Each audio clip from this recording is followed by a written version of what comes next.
오늘 그리고 설교 마치고 우리 은서 축복하는 시간도 가지도록 하겠습니다. 제가 사역했던 한 교회 목사님은 장례식을 참석하게 되며 늘상 하는 예화가 하나 있었고 그 예화는 저도 여러분과 설교 중에 몇 번 나눴던 얘기이기도 합니다. 내용은 다 아실 것 같지만 한 번 더 얘기하면서 오늘 설교가 또 연관되는 얘기니까요. 만들어진 얘기인 것 같아요. 절대 뭐 이렇게 그런 일이 실제로 있었는지는 검증이 안 되는 얘기인데 어느 이제 어머니께서 이제 임종을 앞두고 있는 상황이었습니다.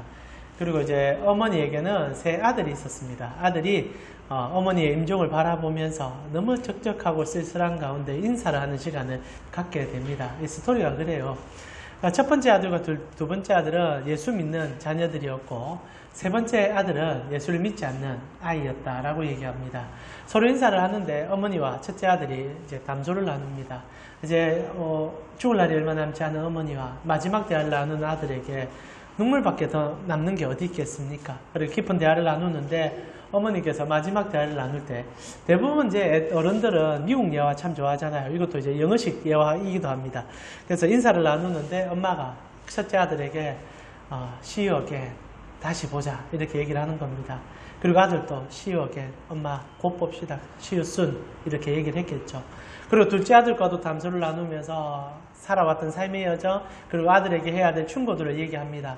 그러면서 이제 마지막 인사 See you again, 다시 보자, 엄마 곧 볼 거예요, See you soon, mother 이렇게 인사를 마무리합니다. 근데 셋째 아들, 예수 안 믿는 셋째 아들과 대화를 하는데 어머니하고 또 사실 셋째가 우리 자녀도 그렇지만은 엄마하고 가장 친밀감이 있더라고요. 막내는 언제나 엄마하고 더 따뜻하게 친밀감을 나눕니다. 그런데 이제 막내가 엄마하고 또 살아왔던 삶을 나누면서 펑펑 웁니다. 엄마 이대로 보낼 수는 없어 막 웁니다. 그러다 엄마가 사람은 다 가는 길을 가는 거야 이렇게 얘기를 하고 마지막 호흡을 내뱉으며 아들에게 이렇게 얘기합니다. 굿바이. 아들이 충격을 받죠.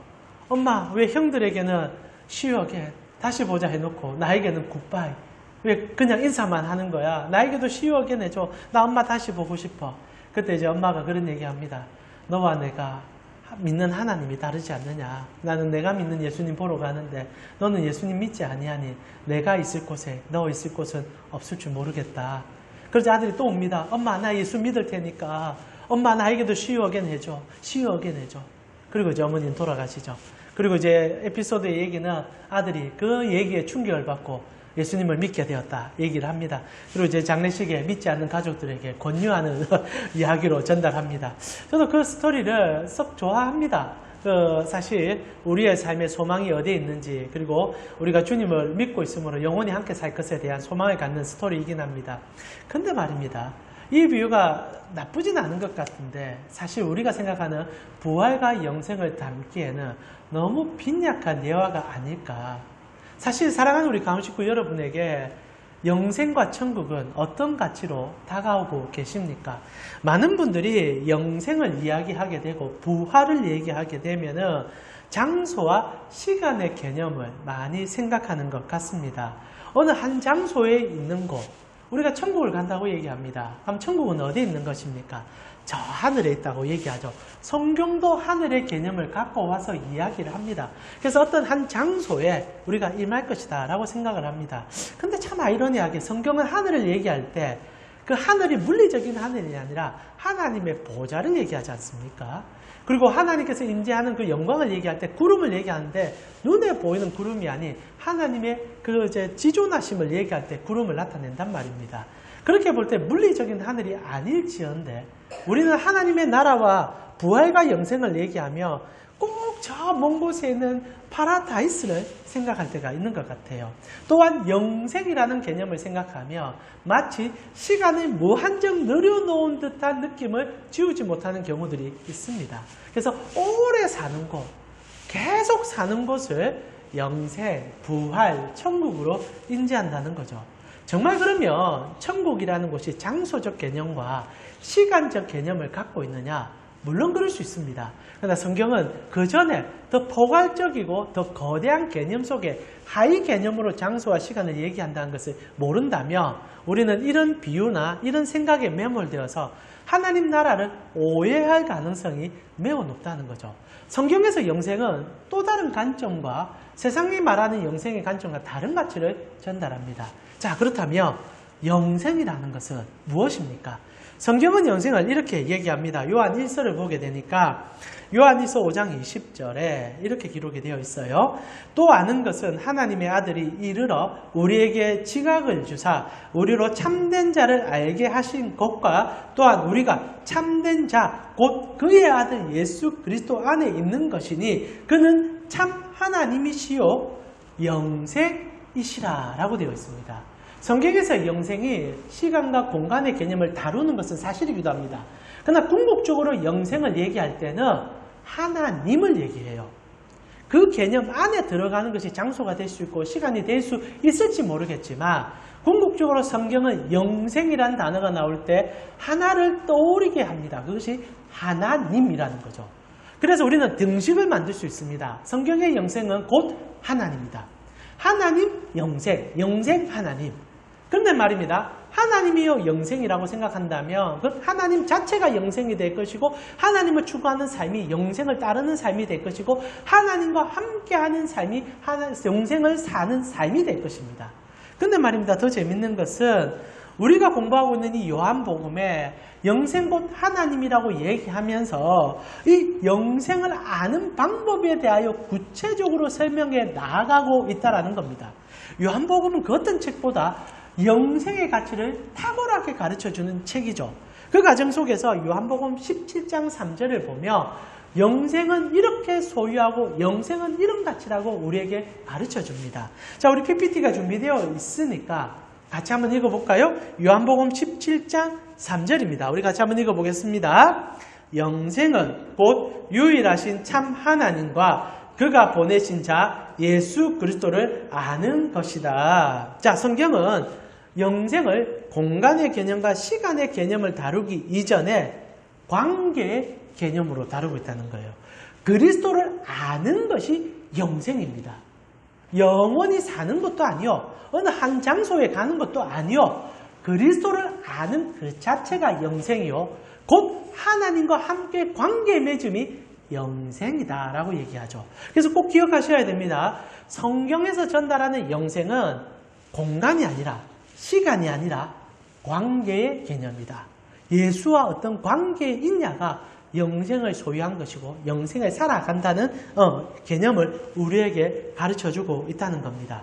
자, 그렇게 볼 때 우리에게는 세상의 많은 종교와 철학이 추구하는 영생적 관념과 독특하며 다른 가치가 우리의 믿음 속에 들어있다는 것을 알 필요가 있고 오늘 우리는 그것을 조금 더 깊이 보게 될 것 같습니다. 실제로 많은 종교에는 다 영생의 개념을 갖고 있습니다.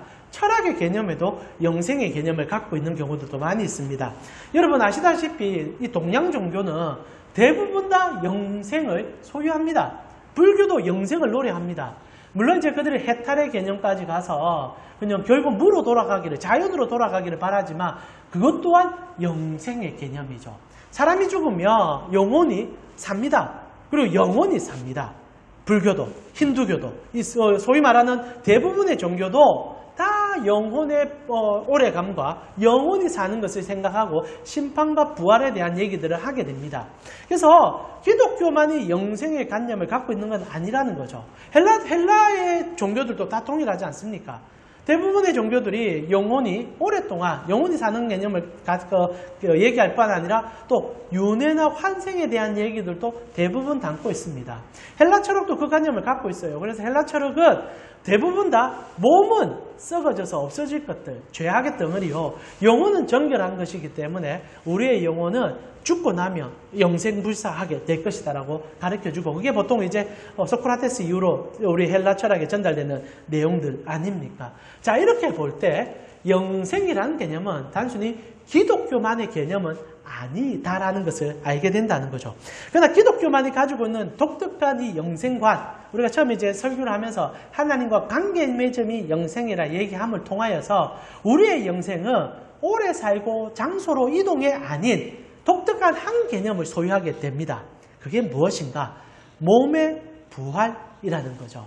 오늘 예수님께서는 이제 바리새인들과 종교인들과 대화 속에 하나님 나라의 가치를 설명하는데 몸의 부활을 처음으로 다뤄주기 시작한다는 겁니다.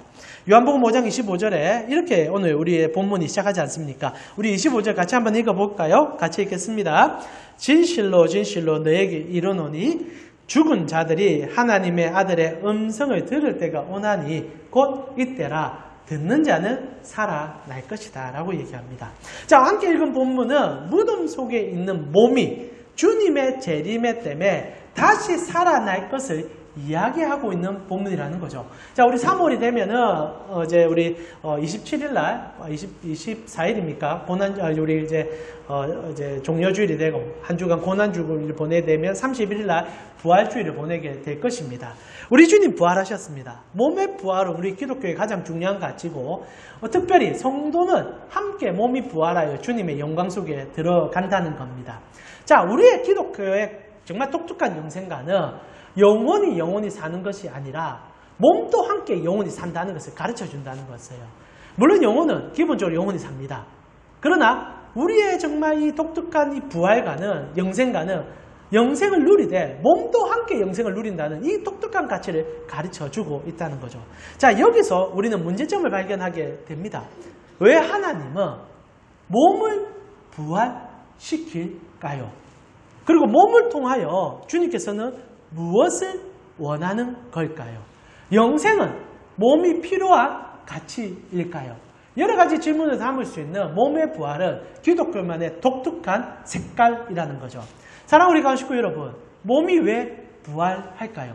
혹시나 그런 질문 해보셨습니까? 실제로 많은 종교와 철학은 몸의 부활을 다루지 않습니다.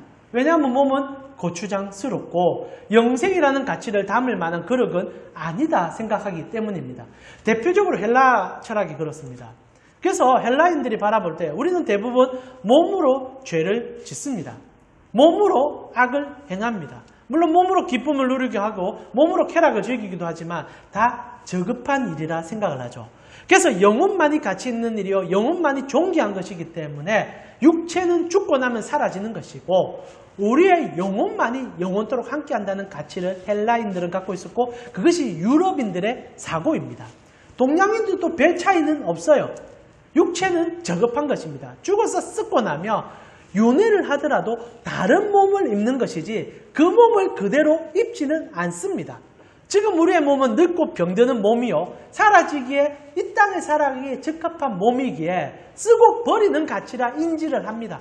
그래서 대부분의 종교와 철학은 전부 다 육체를 천하게 여기는 가능성이 메워놓고 부활을 하고 영생을 살더라도 몸 없는 다른 몸으로의 가치를 얘기하는데 우리의 기독교만 이 몸 그대로 이 몸으로 주님을 만나 뵙고 주님과 영원히 산다라고 얘기하고 있다라는 거죠. 자, 이렇게 얘기할 때 기독교는 참 독특하고 놀라운 가치를 소유하고 있다는 것을 알게 됩니다. 자, 거두절미하고요. 그러하다면 왜 우리의 기독교는 하나님께서 우리의 몸을 부활시킴을 통하여 이리도 거추장스럽고 불편한 행위를 하려고 하시는 걸까요? 저는 여기에 우리의 하나님과의 깊은 관계와 우리 기독교만이 갖고 있는 부활의 놀라움과 가슴 떨림이 다 내포되어 있다고 생각합니다. 자, 우리 사랑하는 가축 여러분, 여러분이 어떤 물건을 가치 있게 여기고 무언가를 사랑하면은 그 가치와 그 종기를 어떤 기준 속에서 매기게 되십니까? 여러분이 지금 잠시 한번 생각을 해봅시다. 여러분에게 있어서 지금 가장 중요한 게 무엇입니까? 부모님에게는 자녀가 될 수 있을 것 같고 또 누군가에게는 가장 중요한 사랑하는 사람이 될 수도 있을 것 같습니다. 자, 그 사랑하는 사람이 그리고 여러분이 생각하는 그 좋은 가치가 무엇 때문에 좋고 무엇 때문에 귀중합니까? 그것은 그 가치가 나와 함께하는 가치요, 내가 사랑하는 대상이요, 나와 많은 것을 공유하기 때문일 것입니다. 실제로 우리가 살아있는 생물이 아닌 물건을 생각해 본다면 물건의 가치는 가장 기본적으로는 새 것이 가장 좋습니다. 어떠하든지 간에. 가장 좋은 것은 언제나 새 것일 것입니다. 근데 새 것이 우리에게 다 좋은 것이라고 묻느냐면 또한 그렇지는 않습니다. 참 독특하게 여러분 진짜 좋은 물건을 묻는다면 새 것일 수도 있겠지만 여러분의 손때가 묻고 기억이 남아있고 좋은 가치가 있는 것을 더 좋은 가치로 여길 때가 있으리라 생각합니다. 좀 저급한 얘기는 하지만 이번에 아시안컵 경기 때 손흥민 선수와 이강인 선수가 싸웠습니다. 기억하시죠? 싸우는 바람에 얼마나 시끄러웠습니까? 근데 재밌는 걸 제가 봤습니다. 이강인 선수가 이번에 잘못했더라고요. 뭐 더 깊이 알 수는 없지만 손흥민 선수가 선배일 뿐 아니라 그 10살 차이가 나는데 이강인 선수가 대들었고 뭐 여러 가지 문제가 좀 있었던 것 같습니다. 그러자 팬들 가운데 난리가 났어요. 제가 뉴스를 보는 좀 황당한 뉴스 중에 하나는 저는 전혀 동감이 되지 않는데 많은 팬들이 이번에 이강인 선수가 있었던 그 팀 유니폼을 국내에 런칭하면서 팔기 시작했다고 합니다. 그리고 많은 사람들이 그 리미티드 한정판을 막 구입을 했는가 봐요. 이강인 선수를 좋아하는 팬들은. 근데 이강인 선수가 잘못했을 뿐 아니라 한국 축구를 정말 부끄럽게 만들었다는 생각을 하니까 이 중고 사이트에 이강인 선수의 유니폼을 팔기 시작하는 겁니다. 그게 돈 때문에 팔겠습니까? 이강인 선수를 사랑했던 마음을 파는 거고 이강인 선수가 나에게 했던 행위에 대한 반발심으로 판다는 거죠. 사실 중고입니다. 그리고 가치 없는 물건입니다. 그 자켓 한번 입고 나면 반값도 안 되는 것인데 그렇게 파는 것이 뉴스에 나오고 사람들이 눈물을 머금고 파는 이유가 뭡니까? 사랑하는 존재가 내 마음에 상처를 줬으니까. 내가 이 가치를 단순히 옷의 가치가 아니라 내 마음의 가치로 생각했기 때문에 그렇게 팔고 그렇게 생각하는 것 아니겠습니까? 실제로 물건의 가치는 내가 얼마나 무엇을 그리고 어떤 환경으로 함께 했느냐가 더 많은 가치를 여기게 됩니다. 저희 지갑에는 저희 자녀의 사진이 들어있습니다. 아마 대부분 부모들이 다 그래 할 건데요. 사진이라는 가치는 종입니다. 그리고 그것은 그냥 인쇄된 하나의 도구입니다. 누구에게는 아무 가치 없는 그냥 버리는 가치입니다. 그러나 저에게는 가슴 떨리고 가장 중요한 가치로 남는 이유가 무엇입니까? 내 가족의 모습이기 때문이죠. 중요한 것은요. 어떤 가치는 기억이 담겨있고 어떤 가치는 삶의 흔적이 담겨있기 때문에 그 무엇과도 버릴 수 없는 가치가 된다는 거죠. 자, 몸의 가치가 여기서 드러납니다. 사랑하는 우리 감식구 여러분, 하나님께서 왜 불편하고 그리고 때로는 버려야만 할 것 같은 가치의 몸을 부활시켜서까지 우리와 함께 하려고 하는 이유가 뭔지 아십니까? 여러분의 몸에는 여러분의 흔적만이 아닌 하나님과 함께한 흔적이 남아있기 때문입니다. 우리의 부활의 놀라운 가치는요. 삶의 흔적 속에 하나님과 호흡하며 생각하며 뛰었던 가치가 다 새겨져 있다는 거예요. 하나님이 우리의 삶의 흔적을 너무너무 사랑하고 있다는 표현이 여러분의 몸을 부활시키고 있다는 겁니다. 자, 여기서 우리는 하나님과 우리의 관계의 기쁨을 때다시 깨닫게 됩니다. 여러분, 우리의 자녀들을 양육하고 키우다 보면은 자녀들이 잘한 것을 기뻐하기도 합니다만은 많은 부모들은 자녀의 잘하지 못한 것뿐 아니라 자녀가 살아온 삶의 흔적을 가장 가슴 깊이 새기게 됩니다. 오늘 우리 은서가 첫 예배를 드리게 되었습니다. 아마 저희에게는 한 아이가 오늘 첫 예배를 드린 것으로 끝이 날 수 있습니다.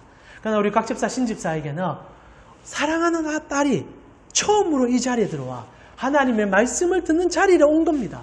그 누구보다 기억이 날 것이고 그 누구보다 생각나는 시간이 될 것입니다. 그리고 그것이 가슴에 새겨져서 나중에 우리는 다 잊어버릴지 모르지만 우리 두 부모는 끝없이 생각할 것이고 첫 예배가 너가 이렇게 드렸다. 그리고 첫 시간을 이렇게 보냈다는 것을 가슴에 새기게 될 것입니다. 지금 은서는 아무것도 모릅니다. 그리고 은서는 잘하게 될 것입니다.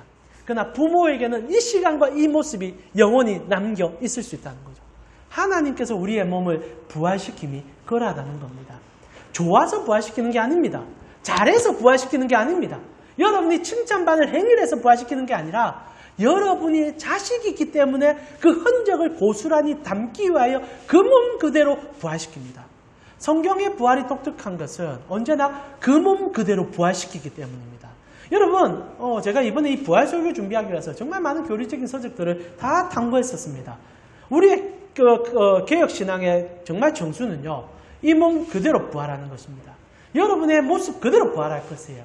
그러나 중요한 것은 형태는 동일하되 형질은 달라진다는 것이 우리의 신학이죠. 똑같은 모습으로 부활하되 영생을 담을 그릇으로 바뀔 것입니다. 그러나 중요한 것은 지금 이 모습을 통하여 하나님과 함께 살았던 삶을 하나님은 지금도 가슴 뛰므로 기억함으로 여러분의 삶에 개입하고 계시고 여러분의 호흡 하나, 오늘 드리는 예배의 시간, 때로는 우리가 반항하여 주님을 떠났던 그 시간까지도 다 기억하여 그 몸으로 안아주기를 기뻐하고 그 몸으로 함께하기를 기뻐하고 계시다는 거죠. 그래서 부활의 영광을 가장 처음 보여주신 우리 예수님께서 무엇을 자랑하셨습니까? 그의 손에 못자국과 그의 창자국을 자랑하셨다는 거죠.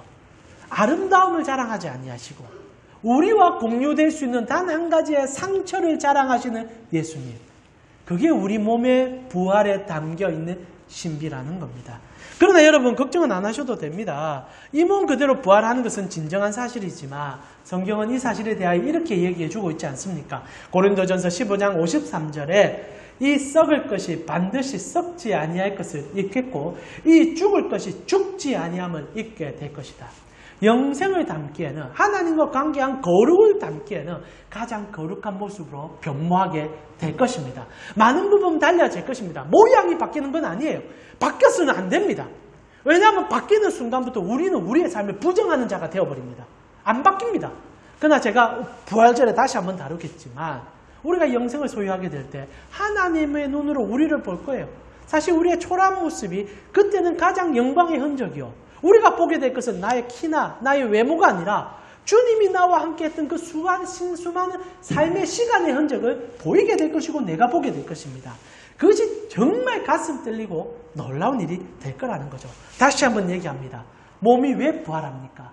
하나님과 사랑의 흔적이기 때문이요. 우리는 지금도 그 흔적을 쌓고 있는 것입니다. 근데 말입니다. 이렇게 우리가 우리의 신자들의 부활에 대하여 얘기할 때는 가슴 떨림으로 몸의 부활을 얘기할 수 있지만 큰 문제는요. 몸의 부활이 우리만 이루어지는 것은 아니다라는 것이죠. 성경은요. 믿지 않는 자들도 몸이 부활하여 그 몸으로 주님 앞에 서게 될 것을 분명히 얘기하고 오늘 예수님도 그 얘기를 해주고 있다는 겁니다. 자, 우리 같이 한번 본문을 다시 한번 볼까요? 5장 28절에서 29절에 주님께서 성도의 몸의 부활에 대하여 얘기하시는데 단순히 성도의 부활에서 끝이지 아니하고 믿지 않는 자들의 몸의 부활까지 접근하기 시작한다는 겁니다. 28절에서 29절 우리 한 목소리로 같이 읽어보도록 하겠습니다. 이를 무덤 속에 있는 자가 들을 때가 오나니 선한 일을 행한 자는 생명의 부활로 악한 일을 행한 자는 심판의 부활로 나오게 될 것이다. 부활, 몸이 다시 살아난다는 거죠. 선한 일을 한 사람들은 생명의 부활로 악한 일을 행한 자는 심판의 부활로 몸이 다시 살아나서 누군가는 생명의 부활을 누군가는 몸이 다시 살아나서 심판의 부활을 경험한다는 얘기를 하고 있다는 겁니다. 사실상 제가 우리 성도의 부활, 몸의 부활만 얘기하며 전혀 불편하지 않을 수 있지만 성경은 믿지 않는 자들 또한 몸의 부활이 일어날 것을 분명하게 얘기하고 있다는 거죠. 이것은 불편한 교리입니다. 사실 불편해서 얘기를 안 하고 싶은, 건너가고 싶은 얘기일지도 모르겠습니다. 그러다 보니까 많은 성도들이 이 믿지 않는 자들의 몸의 부활에 대해서 침묵할 뿐 아니라 때로는 부정하고 다른 얘기를 하는 경우들이 참 많이 있습니다. 대표적으로 이단 가운데 여호와의 증인들은 몸의 부활, 특히 믿지 않는 자들의 몸의 부활을 부정합니다. 사라진다라고 얘기하고 특히 영혼도 소멸한다라고 주장합니다. 성경적이지 않죠. 오늘 우리가 읽었지만 성경은 분명하게 얘기합니다. 믿는 자는 믿지 않는 자든 다 함께 부활할 것이요. 그리고 영생과 심판 속으로 들어가게 될 것이다 라고 얘기한다는 거죠. 자, 이렇게 얘기할 때 왜 믿지 않는 자들까지 하나님은 몸을 부활시킵니까? 이것 또한 동일한 개념입니다. 여러분의 몸이 왜 부활합니까? 하나님과 추억으로 인하여 부활합니다. 그렇다면 믿지 않는 자들이 부활하는 이유는 무엇입니까? 그들의 죄값을 치르기 위함입니다. 우리는 이 땅을 살아가면서 우리의 지은 모든 죄악을 반드시 분명하게 해결해야 될 자들입니다. 죄값은 사라지지 않습니다. 지은 죄는 없어지지 않습니다. 그러나 여러분 그렇다고 오해는 하셔서는 안 되리라 생각합니다.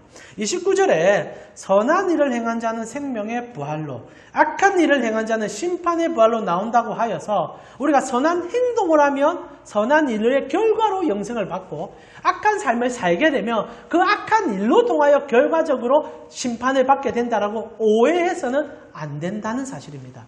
오늘날 우리의 도덕적 관점과 윤리적 차원 안에서 선과 악을 구분하는 것은 성경의 관점과는 분명히 다르다는 거죠. 물론 물리적으로 잘못된 행위를 하는 것을 악이라고 표현하기도 하고 그리고 그것은 하나님께 심판받는 행동입니다.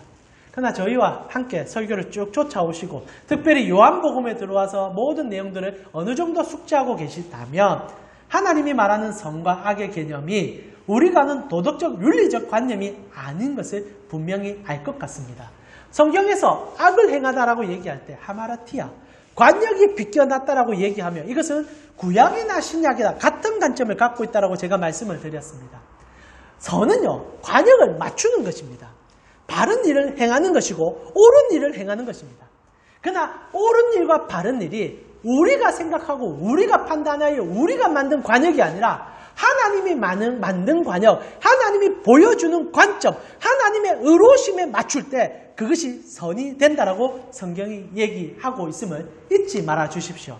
그래서 좀 빈곤한 내지만 이번 주에 우리가 3.1절을 보냈지 않습니까? 3.1절에는 우리 어찌 보면 일제치하에 고통받았던 우리의 선배들이 독립을 투쟁하고 그러다가 모진 고초와 때로는 죽음의 위기를 당했던 날이기도 합니다. 그래서 우리 민족에게는 이날마치 가슴 떨리는 날이었고 이날마치 우리의 선배들에 대해서 고마움과 감사를 표현하는 날이 없을 것입니다. 근데 한편으로 같은 3.1절을 기억하는 나라가 있습니다. 일본이지요. 일본에게 3.1절은 어떤 날입니까? 그리고 8.15 광복절은 어떤 날입니까? 그들에게는 우리와 완전 반대되는 관념을 갖습니다. 3.1절에 이루었던 그 독립했던 그 우리의 선조들은 그들에게는 테러리스트고 그들에게는 악질이었고 그들이 누릴 수 있는 영광들을 빼앗아 가던 자들이 되어버립니다. 그들에게 광복절은 어떤 날입니까? 우리에겐 광복절이지만 그들에게는 패망절입니다. 같은 일을 바라보는데 다른 시점으로 볼 수 있듯이 빈곤한 예이지만 죄 또한 그러하다는 겁니다. 하나님으로 보는 시점으로 보는 것과 세상으로 보는 시점으로 행할 때 아무리 선한 일을 하고 아무리 좋은 일을 해도 우리는 죄를 지을 수 있다는 것이 성경의 고백임을 잊지 마셔야 한다는 겁니다. 그래서 영생의 개념 속에 실제적인 중요한 것은 누구 편에서 무엇으로 살아갔냐라고 중요한 것이고 심판의 부활이라는 것은 하나님을 알지 못했던 자들이 그들의 삶에 썼던 모든 흔적에 대한 증명일 뿐이라는 겁니다. 그 증명은 영혼에 대한 증명뿐 아니라 육체에 대한 증명까지 증언되기 때문에 하나님은 믿지 않는 자들의 몸까지 부활시켜 심판대 앞에 세우는 수고로움을 행하신다는 겁니다. 그리고 그렇게 하는 것이 공의라는 거죠. 심판하셔야 되는 분이시기 때문에 몸까지 부활시켜 죄악을 처절하게 심판하시는 분이 우리 하나님이죠. 근데 말입니다. 여기서 성도의 몸의 부활이 왜 그리 영광이 되는지를 다시 한번 성경은 증명하기 시작합니다. 우리는 다 심판 때에 영원히 심판받는 것이 아니라 몸과 함께 심판을 받기 시작하는데 성경은 이 심판대 앞에서 놀라운 일을 묘사해 주고 있다는 거죠. 그게 요한계시록 20장에 있는 마지막 심판날에 있는 흰 보좌 앞의 심판. 옛날의 표현은 백보자 심판 아닙니까? 요한계시록 20장에 보니까 심판날 이런 일이 있을 거라 얘기합니다. 제가 한번 읽어드리겠습니다. 다 아시는 얘기지만 이러합니다. 20장 11절에 또 내가 크고 흰 보좌와 그 위에 앉으신 이를 보니 땅과 하늘이 그 앞에서 피하여 간 데가 없더라. 마지막 날 물론 이제 천년왕국에 대한 여러 가지 개념이 20장에 나오긴 합니다만은 그것은 그렇게 중요하진 않습니다. 우리가 이제 다음에 또 계시록 공부할 때 한 번 더 다루지만 종말이 오고 우리의 육체와 영혼이 함께 주님을 만나는 그날에는 심판이 함께 행해진다는 거죠. 그리고 12절에 또 내가 보니 죽은 자들이 큰 자나 작은 자나 그 보좌 앞에 서 있는데 여기서 큰 자 작은 자는 세상에서 판단하는 그 기준들입니다. 그러나 그것은 중요하지 않다는 거예요. 우리가 볼 때 큰 자나 작은 자나 똑같다라는 겁니다. 다 심판 앞에서는 초라한 자들이 될 수밖에 없다라는 거죠. 그리고 그 보좌 앞에 서 있는데 책들이 펴져 있습니다. 자, 이제 복수의 책이 등장하기 시작합니다. 또 이제 책들이 펴져 있고 또 다른 책이 펴져 있는데 하나의 책은 생명책이고 또 수많은 책들은 이름이 나오지 않습니다. 그러면서 이 생명책이 되어 있는 책에 죽은 자들이 자기 행위에 따라 책들에 기록된 대로 심판을 받게 되었다라고 얘기합니다. 자, 그러면서 이제 바다가 그 가운데서 죽은 자들에게 내주고 또한 사망과 음부도 그 가운데서 죽은 자들을 내주매 각 사람이 자기 행위대로 심판을 받게 되고 사망과 음부도 불못에 던져지니 둘째 사망 영벌에 처하게 되게 되죠. 그러면서 분명하게 얘기합니다. 우리 15절 같이 한번 읽어볼까요? 누구든지 생명책에 기록되지 못한 자는 불못에 던져지리라 라고 얘기합니다. 책이 두 권이 있습니다. 물론 한 권은 복수의 책입니다. 무슨 책입니까? 우리 각 사람이 행한 바를 적어놓은 책들입니다. 내 한 사람에게 내 한 책이 있다는 거죠. 우리 가운 식구들만 하더라도 각자에게 책이 있다는 겁니다. 우리 모두는 우리가 행했던 일들을 오늘날 표현하면 책이 아니라 DVD로 해도 될 것 같고 CCTV라도 될 것입니다. 행위의 모든 것이 적혀있는 책이 있습니다. 그리고 하나님은 그것을 펼쳐서 각 책에 적힌 내용대로 심판하십니다. 1차적으로는 우리가 이 땅을 살아가면서 손으로 발로 입으로 눈으로 지었던 죄값을 치를 뿐 아니라 가장 궁극적으로 하나님과 관계없음으로 인하여 하나님을 부정하고 무시하며 창조자를 멸시했던 그 가장 극렬한 죄악을 심판받게 될 것입니다. 그런데 참 감사하게 그 옆에 또 한 책이 펼쳐집니다. 또 다른 책의 이름은 생명책이지요. 그 책은 누구의 이름이 적혀 있습니까? 예수 그리스도께서 그의 피로 쓰신 성도의 이름들이 적혀 있는 책인 거죠. 당신께서 피로 값주고 산 그 이름들을 하나하나씩 다 써놓습니다. 거기에도 똑같이 우리의 행위들이 다 적혀 있습니다. 그러나 그 행위는 심판책이라 불리는 행위의 책. 신학자들은 이 책을 이제 또 다른 책을 행위의 책이라 부릅니다. 우리의 행위의 바탕이 되는 책이 아니라 하나님과의 추억이 적혀 있는 책이 될 것입니다. 주님과 함께 씨름했던 시간, 때로는 주님 앞에서 울었던 시간, 때로는 주님 앞에서 상처받아서 떠났던 시간까지 다 적혀있는 예수와 함께했던 추억의 책이 그 앞에서 펼쳐지기 시작하는 겁니다. 그리고 보좌 옆에 앉아 계신 우리 예수님께서 그 책을 보시고 우리가 함께 섰을 때 먼저 우리의 행위의 책을 인하여 우리의 울골낯을 들 수 없을 때 예수께서 달려오셔서 안아줍니다. 이 사람은 나와 영원히 기억함을 나누었고 내 피로 죄를 씻어줬을 뿐 아니라 나와 함께 된 형제요 아버지의 자녀입니다. 이 자를 내가 구원케 했으니 아버지여 이와 함께 영광의 자리에 이름이 합당합니다. 그날 주님께서 정하다 칭해주며 바르다 ing해주며 우리는 여전히 죄인입니다. 내 옆에는 그 행함의 책이 펼쳐져서 내가 내 죄를 눈앞에 봅니다. 그러나 예수의 피가 나를 덮어주심으로 그분이 나를 안아주는 순간 의롭다 칭함을 받고 영광된 은혜를 옷을 입게 되고 그리고 하나님의 영광의 나라로 전이 되는 은혜를 경험하게 된다고 성경이 얘기합니다.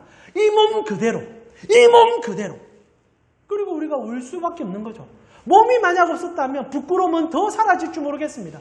그러나 이 몸 때문에 더 부끄럽게 느낄 것 같아요.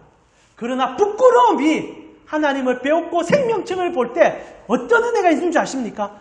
말 그대로 은혜로 변환됩니다. 나 같은 죄인이 어떻게 예수를, 나 같은 죄인이 어떻게 하나님 나라를, 나 같은 사람이 어떻게 주님의 영광을, 그리고 예수님은 또다시 보여줄 거예요. 그 손에 못자국과 그 창자국을 보여주며 아들아 생명책에 너희 이름이 적힌 것이 내가 너를 위하여 피 흘려주심과 너를 위하여 부활하심이 그 증거가 되기 때문이다. 그리고 우리 사랑하는 자녀들은, 우리 사랑하는 주의 백성들은 그 몸 그대로 하나님의 영광에 들어가 주님과 먹고 마시며 주님의 나라를 살아가는 것이 우리가 아는 부활이요 영생이요 하나님의 나라라는 겁니다.